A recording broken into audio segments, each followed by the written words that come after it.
free Joker Visa card balance you can use right now.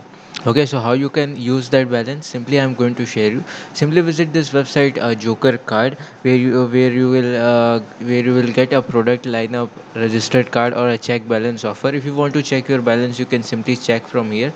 Okay, currently it is not working because in my country it is not working. So if you want to simple claim your gift card, what you need to do is simply come here, enter your card number, expiry date, and any other thing, and simply click on check. From here you are enter your gift card information and check your balance and everything from here.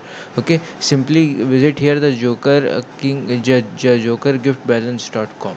Okay, so you can simply check from here, and here is a few codes which is working right now for joker gift card you can use right now. Okay, joker visa card you can use right now. So this is first code where you will get $50 code. By this code, you by entering this code you will get $50.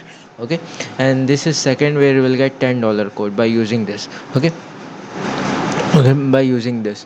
So these two codes are currently working right now. You can use it in your joker prepaid account, and I get this from a reddit by searching really hard. So if you want to use it, simply use this in on there, and if it is working for you, let me know in the comment section below, because it takes a lot of time to find this type of working code, and you can simply use it at a joker visa card. Okay, so hope you understand. Subscribe for more. Thank you very much for watching.